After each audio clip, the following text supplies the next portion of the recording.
Hello and welcome. My name is Zaffar Iqbal, and you are watching the Mojo story. As India Canada relations hit a rock bottom, a new video has surfaced now. This is of Gurpatwant Singh Pannun, the Khalistani terrorist who is based in America. He has issued a new threat. He has announced the new dates on temple attacks in Canada. He has said that Sikhs, the Khalistanis in Canada will, of course, take to violent means and they will not allow the unfurling of Indian tricolor Tiranga in Canada. He says that he'll shake the foundations of Ayodhya. That is the new threat that he has issued. The question that we are asking, how do Khalistanis get away? How do they have a free run in Canada? Even as they keep on issuing such threats, keep on attacking people, worshippers at a temple, and keep on giving new threats to all those people who are there in Canada and do not believe in Khalistani ideology. To discuss this, we are joined by an eminent panel.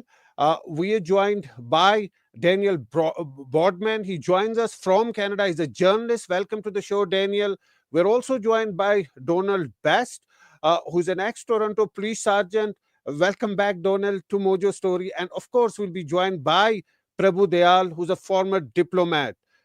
Daniel, if I may start with you, are you surprised that a new threat has been issued by Pannun, or it's just the routine now? After every few days, he issues a threat and a violent threat. There can be no threat more violent than this, that he's asking people that he will disrupt proceedings at a temple on particular dates. What can be more violent than this?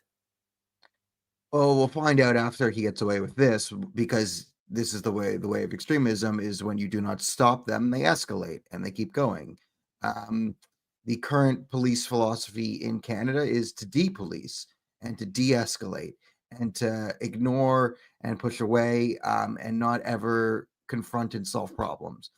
So you see what the Khalistanis are seeing, what the Islamists who are seeing, what the Khalistanis who are seeing, what the Antifa radicals can all get away with, and they're pushing and pushing and pushing. And they've already learned that if they go into a temple and start whacking people with sticks, um, Patrick Brown has their back, Peel Police has their back, the entire political establishment has their back, and will lie and obfuscate and do two sides. They won't say Khalistan. You could take a Khalistani flag, yell about Khalistan, go into a Hindu temple, and start whacking people. So this is a huge, like, you think of like an egotistic dominance type behavior. Think of that. And why is he using the phraseology? We're going to shake the foundations of Iota. Does that have anything to do with Canada? Is that anything to do with Khalistan? Or is that the concept of Hinduism, right? Is that Right. we're going to go deep into Hindu spirituality and threaten the foundations of Hinduism and then attack your temples, right? So we can get more and more and more and more and more bold, because this is a man who can get on his little, studio there in his basement and, threaten international air travel and get completely away with it. So why wouldn't he go and start threatening temples? And, you know, he's trying to make it. He's using Canada and America as a base to wage a war against India. And why wouldn't he, say, okay, anywhere where the Indian government has any type of function whatsoever, I call for violence, go and attack them, because Right. everything he does, we give into. We've already said, oh, if he's going to threaten temples, if Pannu threatens a temple, Patrick Brown gets in Brampton. Patrick Brown makes sure that he gets on the phone and with the Peel Police and says, oh, it's a very bad thing. And the Peel Police work together, and then they threaten the temple and say, oh, you need to give us 100,000, 60,000, whatever amount of money for us to protect you, because it's not a Canadian event. It's the India consulate signing thing. Right. So then it's a private event. Like, this is the heckler's veto. They're Right. saying that anywhere that the Indian government steps foot in Canada, they're going to organize, they're going to make a terrorist threat, and then the police are going to help them out by shutting it down. Right. And then we're going to rinse, watch, and repeat, and repeat, and repeat, and repeat, and repeat until it's stopped. But you don't just, terrorists don't stop. They don't, you cannot reason with them. Panun is not a Right. reasonable person. You cannot reason. You cannot say, well, Panun, if we just talk with them, and maybe the certificates aren't done in a Mandir and they're done in a community center and we're don't advertise much, do you think that would be a happy compromise and you would tone down the rhetoric?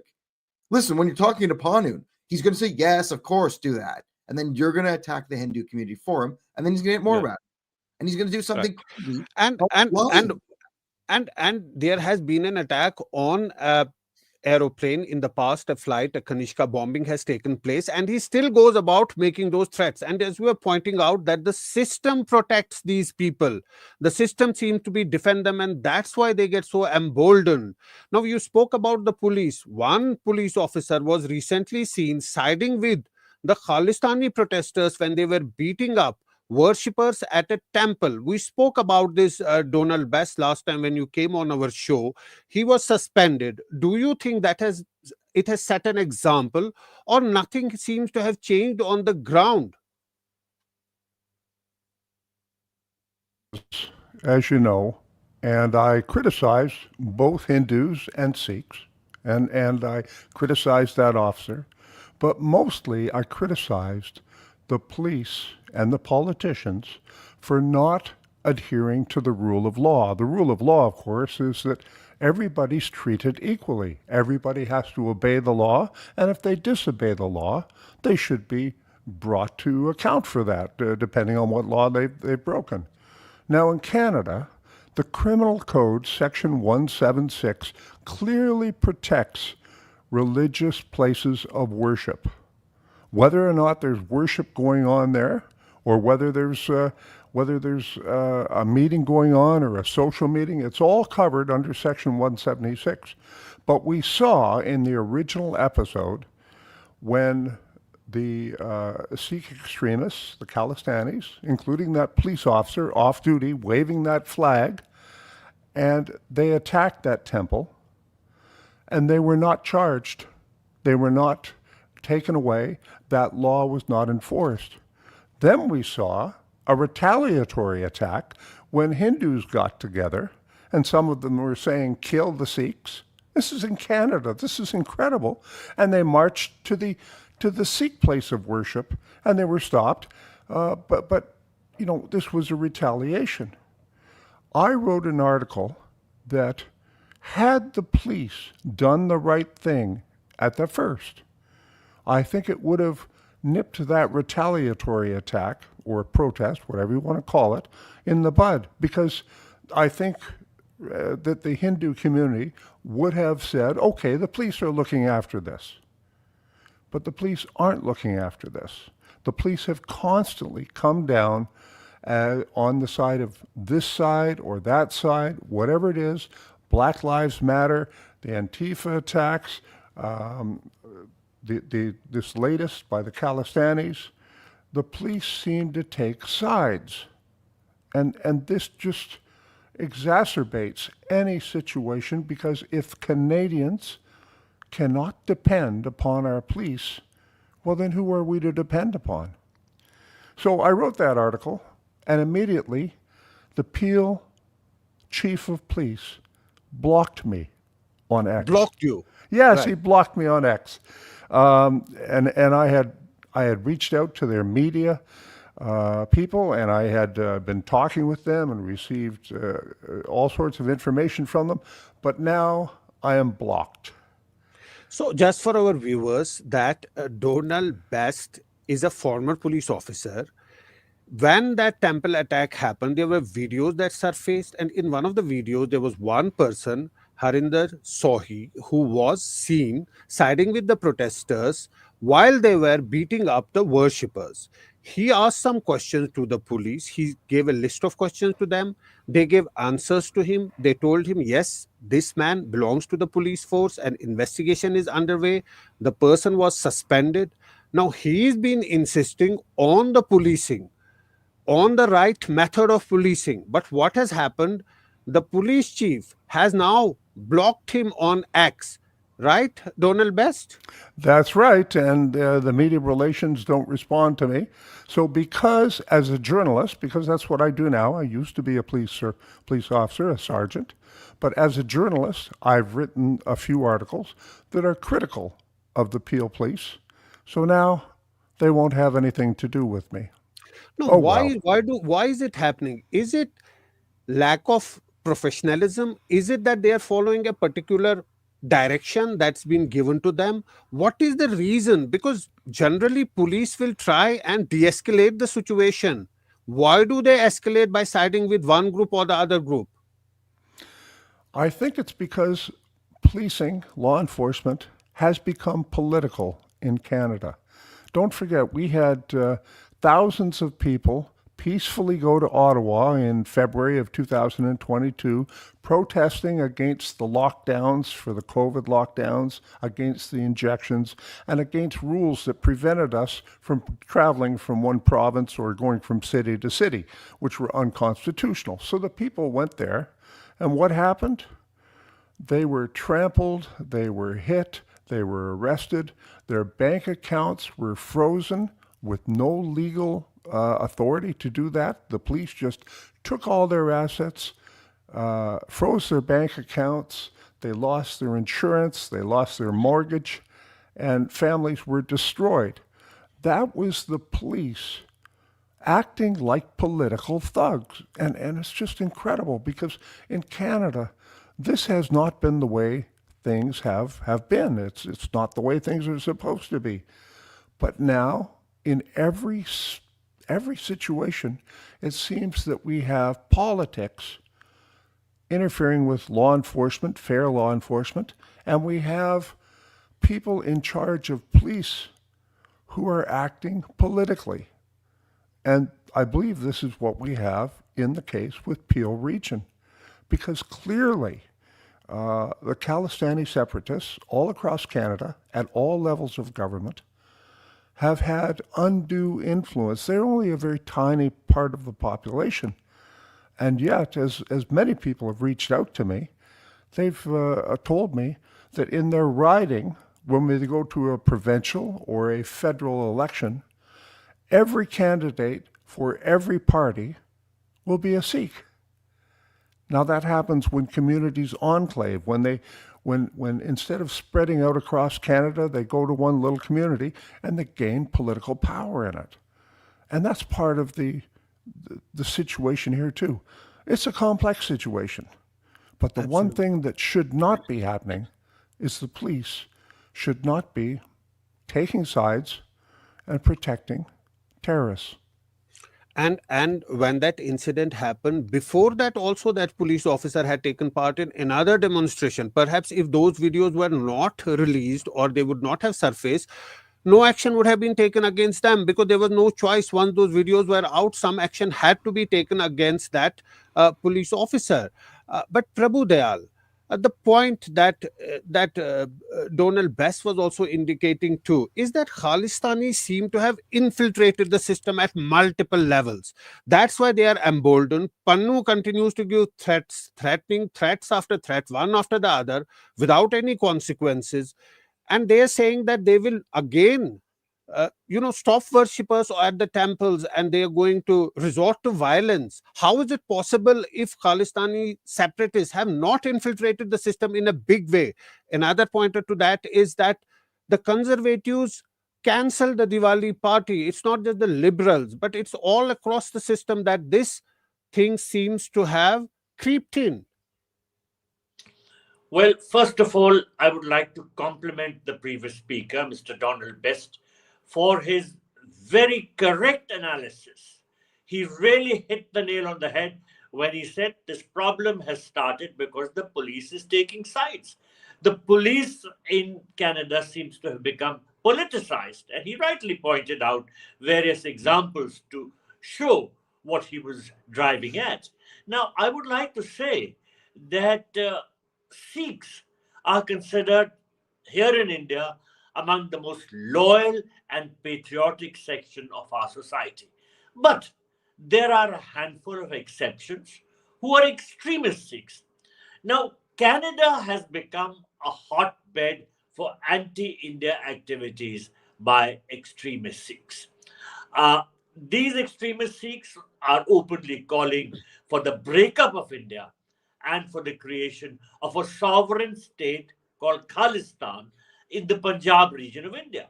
Now, many extremist Sikhs, including gangsters and terrorists who belong to the Punjab area, have fled to Canada with the help of the Canadian authorities, with the help of the Canadian High Commission here. And they have been given citizenship by the Canadian government. And despite several requests by India, the Canadian government has not taken action against these anti India elements. India sent many extradition requests, but the Canadian authorities have not extradited these terrorists who are wanted by us. Now, from their safe haven in Canada, these terrorists have been involved in masterminding attacks against India. And the media has time and again reported that violent Khalistani mobs with swords and weapons, these mobs of extremist Sikhs, they have been going around looking for Hindus to attack them. And unfortunately, no action has been taken by the Canadian police because, as Mr. Donald Best was pointing out, the Canadian police is siding with these extremist Sikhs. In fact, these many sections of the police authorities there are openly supporting these radical goons and terrorists against the other sections of the Indian diaspora, but particularly the Hindus and the moderate Sikhs.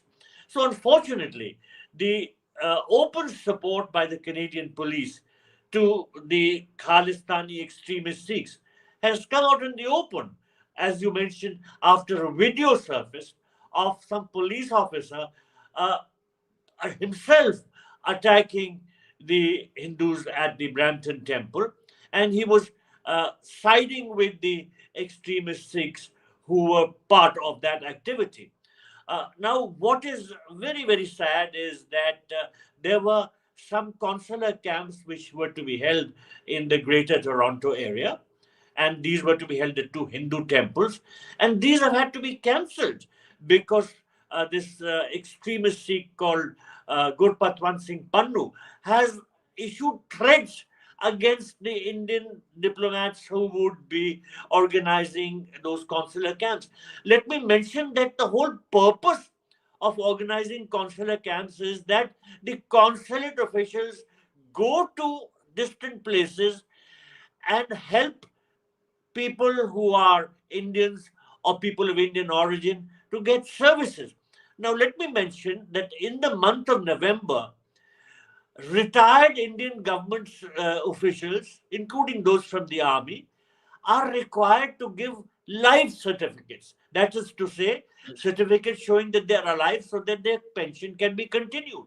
Now, the main purpose of these consular camps was to issue these life certificates. So these consulate officials were reaching out to the community. Many of those people in the community are now Canadian citizens, but they were reaching out to them so that they could give them life certificates and those persons could continue to get their pensions. This was an act which was meant to help those people who are living in that area. But by threatening to attack these temples when the consular camps were being held, Gurpatwant Singh Pannun has harmed the people who were going to be held.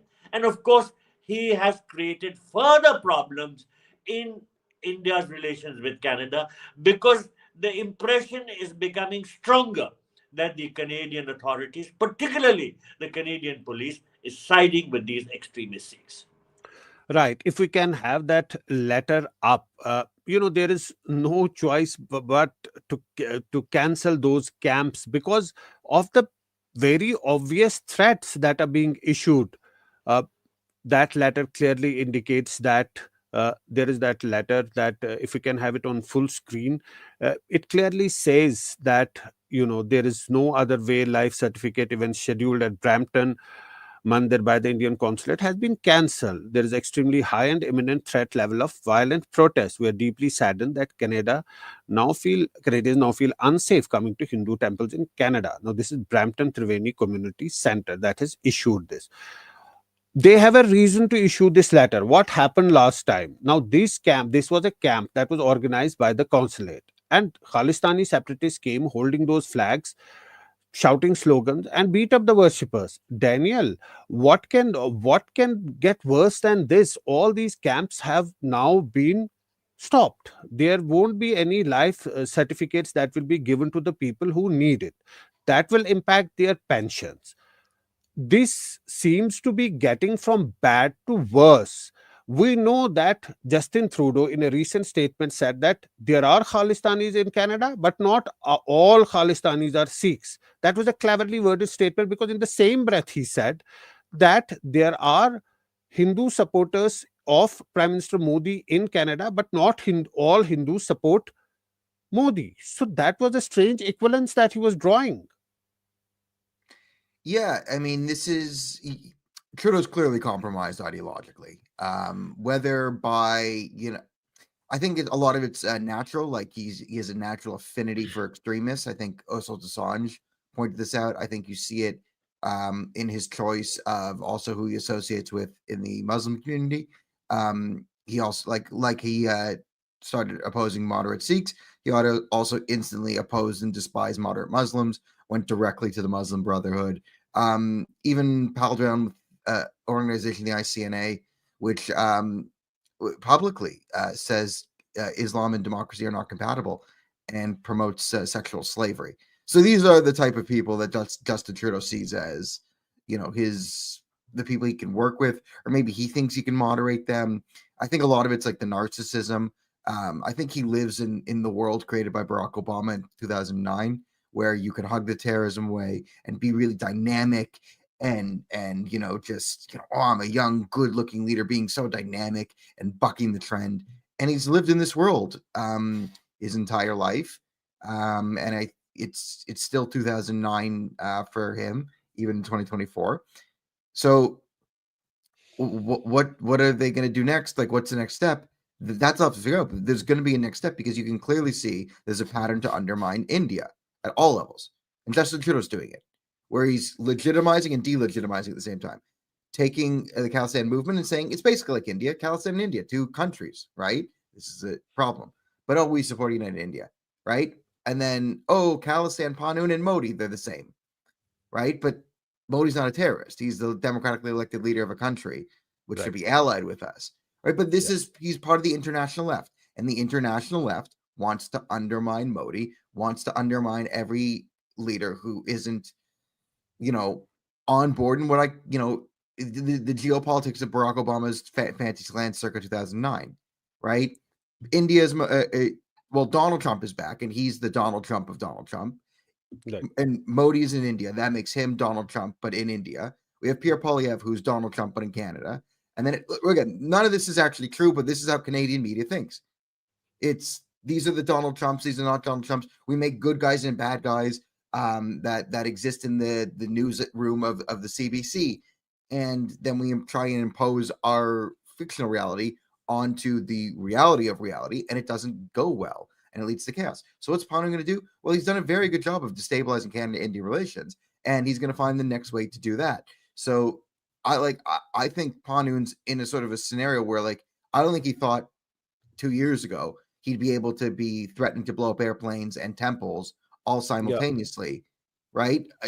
For him, he must have thought, I must have had, at least 6 months to a year between my threatening terrorist attacks against all airline travel and then threatening terrorist attacks against all Hindu temples. But got away with one, got away with the other. So where's he going to go? Well, he's going to try and undermine the very conflict. Why doesn't he want people getting their pensions? Because he wants to create discontent among Indian Canadians here and have them feel like people don't have their back, and then undermine the relationship between Canada and India long term. So any way he can undermine the relationship between Canada and India, he's going to push. And then soon he's going to start going after, embassies that are friendly to India, that are, slightly not aligned with the Trudeau government or whatever. Like, he's going to find ways to push and push and push and push and push until he's stopped. That's how terrorists work. They keep going until they stop, until they are stopped. So it's more of this. Hindu temples are going to be attacked. Eventually one of the Sikhs for Justice followers is going to not go in with a stick, but with a gun and attack a temple. That's where this is heading. So, either we get real now as a country, or we just sit back and wait and we say, is the first, we saw a pogrom in Amsterdam, and we go, in Canada, is the first pogrom in Canada, is it going to be against the Jews or the Hindus? We can sit there and watch that. We can just say, who is a roaming mob just going to, we're going to have videos of people being grabbed by their hair and women just screaming, beaten with sticks. Is that going to be because they're Hindu or Jewish? That's the question in Canada. Not are we going to stop it? Not are the police going to arrest them? The police won't arrest them. The politicians won't stop it. We will say two sides. We will give slight condemnations. The only thing is the politicians who are preparing a statement for, oh my God, pogrom was bad. Hey, there's no place here. Do they put in Jew or Hindu? That's the only question in Canada. Also, Daniel, how is Canadian media reporting this story? We getting these inputs from Donald that Khalistani terrorist Hardeep Singh Nijjar's aide Arsh Dalla was nabbed by Canadian police. These are reports, and 48 hours since Indian media revealed this, no Canadian media has reported this so far. Canadian media is totally compromised, 100% compromised. Mainstream media is compromised in multiple ways. You could say, do they have Khalistanis inside them? Probably. Is there money? Is there probably people from the government putting their finger on it? It's probably in all of the above. The media coverage of this narrative has been atrocious, absolutely atrocious. The Hindu Sikh temple, they don't say, they when the CBC covered the attack on the temple, they the underlying music when they're talking about Hindus versus when they're talking about the Khalistanis, different, sets an emotional tone that makes you go, Khalistan, Hinduism, right? That type of stuff. When they said, oh, some people at the temple were wearing the tricolor flag of India, but also there was a saffron flag, which is known of Hindu nationalists, which is an evil thing. Hindu nationalism was a very evil thing, but Khalistan, what the heck is Khalistan? If we're gonna juxtapose that, so when they talk about the Khalistanis attacking the temple, they are sure to give an excuse to say Khalistanis temple. And according to them, they were saying that the Indian consulate was actually using the temple to spy on people for assassinations and murders and whatever. And then the crazy Hindus attacked for no reason, right? So there's the crazy Hindus have Hindu nationalist flags. Oh no. And the Khalistanis, which is that not Sikh nationalism, a Sikh homeland? I mean, I've read the Sikhs, the World Sikh Organization, Sikhs for Justice, Khalistan plan. It's a Sikh ethno state dominated by a religious theocracy. It like they're this isn't to say push for self determination. This is for a fancy slant theocratic nation that makes no sense on paper or off of paper. But again, the Canadian media, if there's a story that's inconvenient to the narrative, they just completely ignore it. So Hardeep Singh Nijjar, one of his deputies, another member of the Khalistan Tiger Force, gets arrested. We're not going to arrest him because CBC just put an entire documentary on Nijjar, which turns him into an absolute hero. Again, glowing music, no mention of him threatening the terrorist attacks. No, not the video of him praising suicide bombings, not the videos of him and his people, putting up pictures of terrorists standing by Bindawal and Parmar and yelling Khalistan Zinabad. None of that. He was a father and he played with his kids and he was an activist and he just wanted human rights. And then he was killed. Oh no, who killed him? Right? So anything that doesn't fit the narrative, they leave out. And when they are forced to cover some of the bad behavior of Khalistan, they make sure to whitewash it by mixing in, right? If a Hindu sneezes near a Khalistani or within 500 meters of a Khalistani, well, then that's the reason for the attack. Well, the Khalistanis, you could say, didn't they plan this? Wasn't Pannu threatening this for weeks? Well, no, the violence started when a Hindu man and his child sneezed in an aggressive manner that was seen to be an attempt, which people say could have caused bioterrorism and pneumonia, which is the deadliest thing on earth. So after the Hindu attempted genocide, that is when the violence started. And you go, well, no, I think someone just sneezed, but nope. The CBC says it was an attack of bioterrorism. So right, what do they do? You explained it in such a manner that one gets a clear picture of what is happening on the ground. But Donald Best, coming back to the issue of police, Daniel, had tweeted a video a couple of days ago about a couple of policemen. They are playing with swords, some sword fight, and then there are Khalistani flags around. And you had also responded to that tweet. You had said that you don't have a problem of them playing a sport, but with Khalistani flags around, then there is a problem. If we can have, you can see that video in the corner. That is the video that Daniel had, in fact, uh, tweeted, and you had retweeted that with a comment. Can you tell us what exactly is happening on the ground? They are engaged in a sport, but there are people around with Khalistani flags. This very clearly visible. Absolutely. And I mean, look, I have no problem at all. I've said this. I have no problem at all with these Sikh officers going to a place of worship in their uniform. I've done it. I used to pray at church on duty. I was fully armed. I'd walk in and I'd pray with the congregation. Just pick a church. I used to do that Sunday morning. And so there's nothing wrong with that. And okay, they're engaged in a sport. Great, wonderful. Yeah.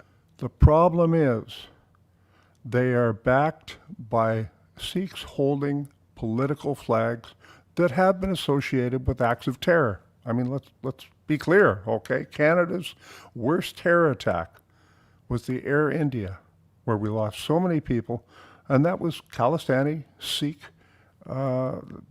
terrorists. That's what it was. But you know, Daniel talked about the Canadian media being fully compromised, and so it is. A couple of reasons why. I think, first of all, the Canadian media is heavily subsidized to the tune of more than $2 billion, if we include the Canadian Broadcasting Corporation. They're subsidized by the federal government, and it's quite clear they just do what they say. It's very clear. Now, on October 28th in Canada, there was a shootout involving Khalistani terrorists, okay? And, there was Arsh Dalla, Arshdalla, and he was apparently arrested. And this story was broken more than 2 days ago by Indian media, not Canadian media. I just checked a few minutes ago. No Canadian media is covering this story. Only independent Canadian media, not the legacy media.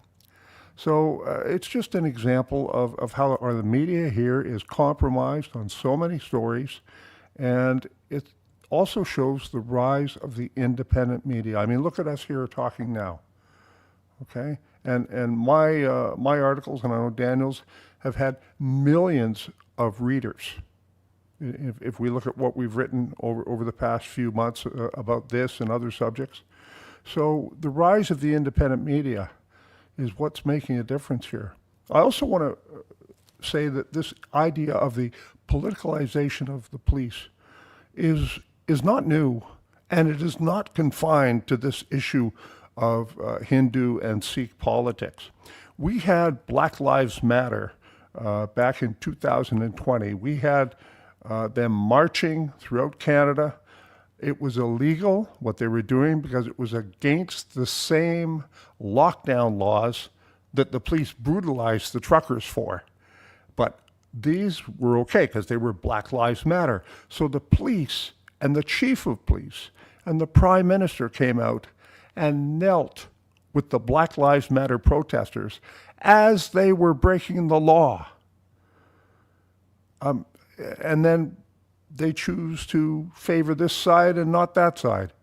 So law enforcement and confidence in the police cannot exist in this atmosphere in Canada where the rule of law is dead. And once again, the rule of law is that everyone is treated the same under the law. Well, the rule of law is dead, and it didn't die a natural death. It was murdered by the Canadian police and the Canadian politicians who refuse to enforce the laws justly. Right. Prabhu Dayal, one wonders that why does the system not take any action against extremists when the same extremists give a bad name to the country? Why aren't the leaders clearly denouncing what they are doing? Then one gets a sense, why is it happening, right? We happen to dig out that Hardeep Singh Nijjar, the Khalistani separatist who was killed, assassinated in Canada, was actually also donating for Jagmeet Singh, the person who is a politician and close to the ruling party. Now, there is that screenshot on the screen. Now, this tells you that the donations have gone from Niger to Jagmeet Singh. Now, this can be one reason that they are influenced, or this is not the only reason, but there are other reasons, as we're talking, that these people have infiltrated the system so deep that it's very difficult to uproot them now. There is no choice for the system but to buckle under their pressure. Well, the previous two speakers, who are Canadians, have very rightly pointed out that the Canadian police has been compromised because of political interests. And I'm afraid that Justin Trudeau's government has been playing vote bank politics. Because as we all know, in the last election, Trudeau didn't get a majority. He relied on the outside support of Jagmeet Singh Dhaliwal, who has strong uh, links with Gurpatwant Singh Pannun, and who's himself an extremist Sikh. And for a variety of reasons connected with this vote bank politics, Trudeau felt obliged to Jagmeet Singh Dhaliwal and was dancing to his tune, which, of course, included being soft on these extremist Sikhs. Now, a lot has been explained by the Canadian government in terms of freedom of speech, that we have freedom of speech. But when terrorists like Gurpatwant Singh Pannun threaten violence against Indian temples, this is what they have done. The next two targets will be Indian temples on November 16 and 17. When they threaten to attack and kill Indian diplomats who would be organizing those consular camps in these temples, then it is not freedom of speech. It is misuse of freedom of speech. And the Canadian authorities cannot ignore that. They cannot sit back and say this is freedom of speech. They have to take action against such people, because freedom of speech clearly is being misused by extremist Sikhs to further their interests and to undermine security, which cannot go unchecked and unpunished. So I feel that the Canadian authorities must take stern action against people who misuse freedom of speech and issue threats against the holding of consular camps or against temples themselves. And I think without that happening, there will not be any satisfactory solution to this very unfortunate crisis. Misuse of the freedom of speech. Last comments before we wrap up, Daniel, starting with you. Oh, yes. I thought, oh, just final comments. Yeah, listen, it's not going well here in Canada on this front, on extremism. And listen, it's going to be on the Canadian public to stand up this and to stop it. And we don't want cycles of violence where it's a temple for temple thing. But with the police pulling out and saying we're not going to protect the community, it's going to have to become incumbent upon us as Canadian society, and we'll have to lead an independent media, because media won't cover it, to provide some sort of social protection or community protection to these temples. Because if we don't stop this keeps going. Like you saw in Amsterdam, okay? You thought they planned the whole thing for days. They planned an actual Jew hunt. We have the WhatsApp channels. They even planned the excuse. We're gonna hang up Palestinian flags. Someone they were talking. Someone get a video of an Israeli touching a Palestinian flag. We'll use it as an excuse for our Jew hunt. And then the media, whatever, said, oh, this CBC did it too. The CBC Canadian media did the blood libel, said the Jews are responsible for this. But look, the Jews are all gone. Israel gone. They're still rampaging through Amsterdam because they're terrorists, and that's what they do. So it's going to get worse.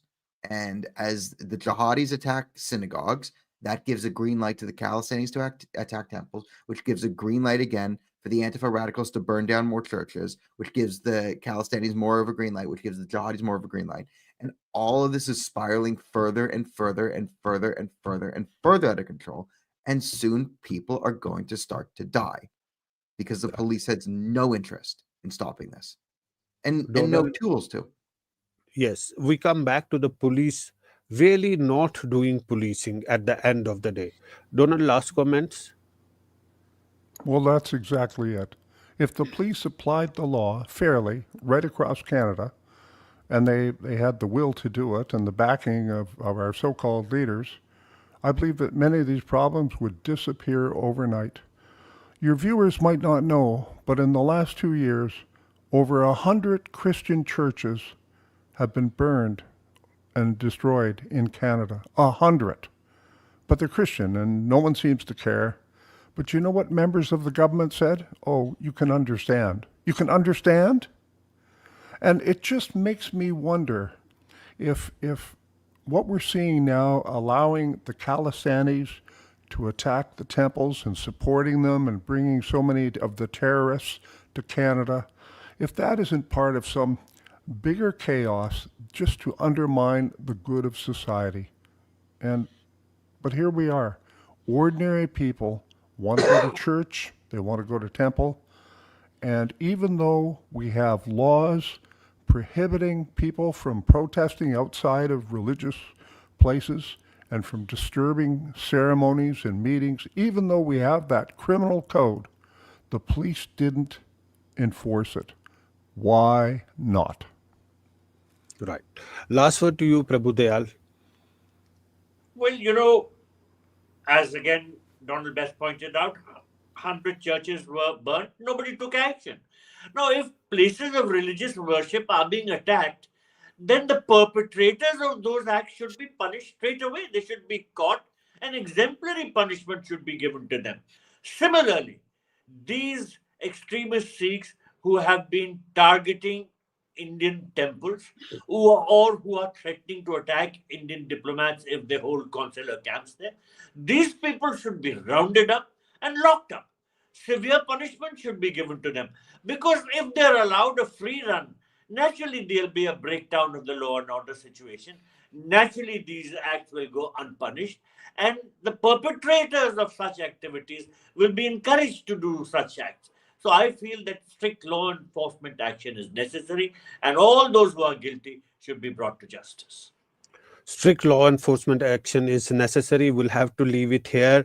Thanks so much, Daniel, Donald Best, and Prabhu Dayal for joining us today and sharing your views. Thanks to all our viewers for watching the Mojo Story. It's great to see you here. Thank you for watching our work. If you haven't subscribed yet, don't forget to click the bell icon and subscribe to Mojo Story and support independent, robust journalism.